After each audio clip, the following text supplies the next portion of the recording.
Bismillahirrahmanirrahim. Assalamualaikum warahmatullahi wabarakatuh. Rabbi shrah li sadri wa yassir li amri wahlul 'uqdatam min lisani yafqahu qawli. Alhamdulillahirabbil alamin. Pada kesempatan kali ini saya Larasati Mangali Putri akan membawakan materi terkait sejarah pemikiran ekonomi Islam dari perspektif Imam Al-Ghazali. Namun sebelum kita membahas lebih lanjut, perlu kita ketahui bahwa sebelum masanya Adam Smith dan kawan-kawan dengan pemikiran-pemikiran ekonominya tentang yang kita ketahui hingga saat ini, ternyata Islam itu lebih dulu mengenalkan konsep ekonomi. Dan ini sudah bisa dilihat dari sejak zamannya Rasulullah SAW, yang dimana ketika itu beliau memutuskan hijrah di kota Madinah.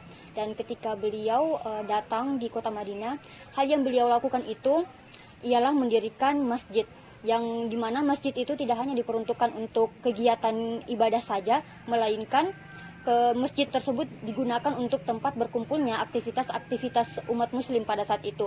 Dan beberapa kebijakan lainnya Rasulullah pada saat itu untuk memperbaiki perekonomian di kota Madinah, Rasulullah melarang masyarakat untuk melakukan transaksi ribawi, dan ini sering terjadi di pasar-pasar, dan hukumnya ini juga sudah jelas di dalam Al-Quran, di Quran surah Al-Baqarah ayat 278. Dan perkembangan ekonomi pun berlanjut di masa Khulafaur Rasyidin, di mana di masa Khulafaur Rasyidin ini itu khalifah pertama yaitu Abu Bakar As-Siddiq. Di masa Abu Bakar As-Siddiq ini lebih menekankan untuk menghimbau masyarakatnya untuk membayar zakat dengan tepat waktu. Dan pada saat itu sudah banyak orang-orang yang mulai membangkang dalam hal membayar zakat, dan Abu Bakar As-Siddiq ini memutuskan untuk memerangi orang-orang yang tidak mau membayar zakat, dan perang ini dinamakan dengan Perang Riddah, yang terus berlanjut di masa kekhalifahan Umar bin Khattab. Di masa kekhalifahan Umar bin Khattab ini beliau lebih fokus ke manajemen Baitul Mal dan juga fokus pada pengelolaan pajak tanah atau kharaj. Dan tidak kalah juga di masa kekhalifahan Utsman bin Affan, di mana di masa Utsman bin Affan itu masih melanjutkan kebijakan-kebijakan yang ada di masanya Umar bin Khattab. Dan salah satu kebijakan beliau juga ialah Utsman bin Affan itu sama sekali tidak menerima pendapatannya sebagai khalifah, melainkan pendapatannya tersebut itu disimpan di kas negara. Dan yang terakhir yaitu di masa kekhalifahan Ali bin Abi Thalib. Di masa Ali bin Abi Thalib ini salah satu kebijakannya ialah beliau mengatakan bahwa distribusi kekayaan itu harus diberikan kepada masyarakat sesuai dengan keperluan dan haknya. Seorang ekonom kontemporer yaitu Najdlatul Siddiq itu juga membagi periodisasi sejarah pemikiran ekonomi Islam ke dalam 3 fase. Apa itu? Yang pertama, fase pertama itu dimulai dari tahun 5 Hijriah sampai di 11 Hijriah, di tahun 11 Hijriah. Fase ini lebih dikenal dengan fase pengenalan dasar-dasar ekonomi oleh para fuqaha. Dan beberapa di antara tokohnya yaitu ada Zaid bin Ali dengan pemikirannya tentang jual beli secara kredit, ada juga Abu Hanifah yang fokus pemikirannya tentang keabsahan akad salam, dan juga ada Abu Yusuf yang membahas tentang perpajakan dan juga tentang pengendalian harga atau tasir. Nah, fase kedua ini dimulai dari tahun 11 Hijriah sampai 15 Hijriah. Di fase ini lebih dikenal dengan fase cemerlang, di mana pada fase ini beberapa tokoh pemikir ekonomi Islam di fase ini itu ada Ibnu Khaldun, yang dimana Ibnu Khaldun itu dikenal dengan bapak ekonomi Islam, dan ada Ibnu Taimiyah yang fokus pemikirannya tentang konsep uang, dan juga ada Imam Al-Ghazali yang nanti kita akan bahas fokus pemikirannya. Dan di fase ketiga ini lebih dikenal dengan fase stagnasi atau tertutupnya pintu ijtihad, dimana salah satu pemikir ekonomi Islam di fase ini ialah Syekh Waliullah yang dengan karyanya yaitu Hujjatullah Al-Balaghah. Itu tadi gambaran singkat terkait sejarah pemikiran ekonomi Islam dari sejak zamannya Rasulullah sampai di fase ketiga tadi. Berbicara tentang sejarah pemikiran ekonomi Islam itu cakupannya cukup luas sekali. Jadi di sini saya akan membatasi fokus pemikiran saya dalam pemikiran ekonomi Islam.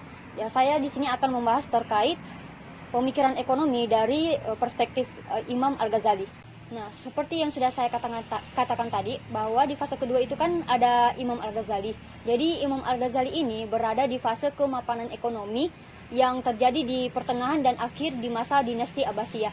Nah, karakter pemikiran ekonomi yang ada di masa ini itu lebih menyangkut ke etika ekonomi, baik secara mikro maupun secara makro.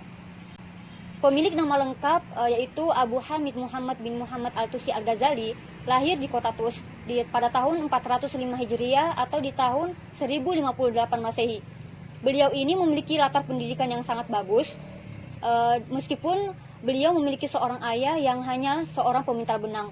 Al-Ghazali ini juga telah banyak sekali melahirkan beberapa karya tulis. Ada 300 lebih karya tulis yang ia lahirkan dari berbagai disiplin ilmu, termasuk membahas tentang perilaku ekonomi. Dan salah satu kitab yang paling kita kenal hingga saat ini ialah kitab Ihya Ulum Al-Din. Corak pemikiran ekonominya pun tertuang dalam kitab ini. Al-Ghazali ini juga memiliki pandangan tentang sosioekonomi, yang dimana pandangan ini berakar dari konsep yang dinamakan dengan kesejahteraan sosial. Jadi Al-Ghazali ini mengatakan kalau kesejahteraan sosial itu, kesejahteraan suatu masyarakat itu bisa dicapai oleh masyarakat apabila kita dapat memelihara 5 tujuan dasar kita. Apa itu 5 tujuan dasar kita? Yang pertama, kita dapat memelihara atau menjaga agama. Yang pertama, yang kedua ialah jiwa, yang ketiga adalah keturunan, yang keempat itu adalah akal, dan yang kelima itu adalah harta. Dan Al-Ghazali juga membahas tentang kerangka hierarki utilitas individu. Apa itu? Yang pertama, kebutuhan daruriyat, yang kedua kebutuhan hajiat, dan yang ketiga itu kebutuhan tahsiniyat. Dalam kitab Ihya Ulumuddin tadi yang saya bahas tadi, kitab Ihya Ulum Al-Din, Al-Ghazali juga membahas tentang pemikiran ekonomi, dan itu dibagi beberapa kelompok. Apa itu? Yang pertama, itu membahas tentang pertukaran sukarela dan evolusi pasar. Jadi Al-Ghazali ini yakin bahwa pasar itu terbentuk karena adanya permintaan dan penawaran di dalamnya. Dan Al-Ghazali juga menekankan di sini bahwa dalam aktivitas perdagangan itu harus dilakukan secara sukarela. Dan ini sudah tertuang di dalam Al-Quran, di Quran Surah An-Nisa ayat 29, di mana dikatakan bahwa aktivitas perdagangan itu harus dilakukan secara suka sama suka. Maksudnya di sini ialah kita harus saling ridho satu sama lain ketika kita melakukan aktivitas perdagangan atau kegiatan jual beli, dan tidak ada unsur paksaan di dalamnya. Dan Al-Ghazali juga membahas tentang etika perilaku di pasar. Al-Ghazali mengatakan kita tidak boleh mencari keuntungan dalam perdagangan itu dengan cara menimbun barang. Dan Al-Ghazali juga melarang kita menimbun barang, apalagi yang barang yang ditimbun itu adalah barang kebutuhan pokok seperti makanan. Dan juga Al-Ghazali melarang perbuatan memanipulasi harga di pasaran. Kedua, itu Al-Ghazali membahas tentang aktivitas produksi, di mana aktivitas produksi ini Al-Ghazali memandang bahwa produksi barang-barang kebutuhan dasar itu hukumnya wajib sosial atau fardu kifayah. Maksudnya begini, jadi ketika sudah ada sekelompok orang yang telah memenuhi kebutuhan-kebutuhan dasar tersebut, maka kewajiban tersebut telah terpenuhi. Namun ketika tidak ada satu orang pun yang melibatkan diri dalam memenuhi kebutuhan-kebutuhan dasar tersebut, maka semua orang itu nanti akan dimintai pertanggungjawaban di akhirat.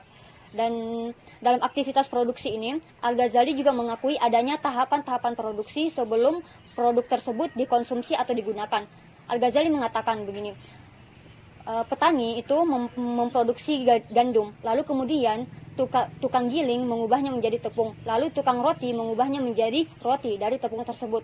Nah, karena adanya tahapan-tahapan produksi ini kemudian mensyaratkan adanya pembagian kerja, koordinasi, dan kerjasama, seperti itu. Dan yang ketiga, pemikirannya tentang barter dan evolusi uang. Al-Ghazali menjelaskan bagaimana uang dapat mengatasi permasalahan yang timbul akibat adanya pertukaran barter. Jadi Al-Ghazali ini juga merasa kalau barter ini sudah tidak efisien lagi dilakukan, karena salah satu syaratnya juga itu barter harus mempertemukan dua keinginan yang sama untuk melakukan pertukaran, seperti itu. Dan dalam pemikirannya ini, Al-Ghazali juga memandang bahwa kita tidak boleh menimbun uang, karena ketika kita menimbun uang, maka fungsi yang melekat dari uang itu akan hilang, seperti itu. Dan yang keempat, tentang peranan negara dan keuangan publik, di mana peranan negara ini Al-Ghazali mengatakan bahwa pendapatan halal suatu negara itu bisa dari harta yang ditinggalkan oleh seseorang, tetapi itu sudah tidak dikenali orangnya, seperti itu, dan juga dari sedekah dan juga wakaf. Adapun juga Al-Ghazali mengatakan bahwa Al-Ghazali ini sangat mendukung yang namanya al-hisbah. Jadi al-hisbah itu banyak sekali digunakan di negara-negara muslim pada saat itu. Al-hisbah itu seperti pengawas pasar yang mengawasi praktik-praktik kegiatan yang bakalan dapat merusak harga di pasaran, seperti itu. Itu yang dikatakan al-hisbah. Dan Al-Ghazali juga mendefinisikan uang.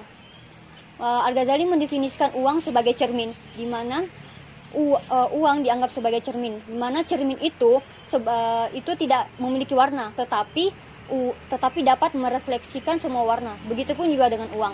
Itu tadi penjelasan saya terkait pemikiran ekonomi Islam dari perspektif Imam Al-Ghazali. Seperti yang sudah saya katakan tadi sebelumnya, bahwa membahas tentang sejarah pemikiran ekonomi Islam itu sangat luas. Jadi saya hanya bisa membatasinya dari sisi Imam Al-Ghazali saja. Hanya itu yang bisa saya sampaikan, dan mohon maaf apabila ada yang salah dari apa yang saya sampaikan, mohon dikoreksi. Akhir kata, Assalamualaikum warahmatullahi wabarakatuh.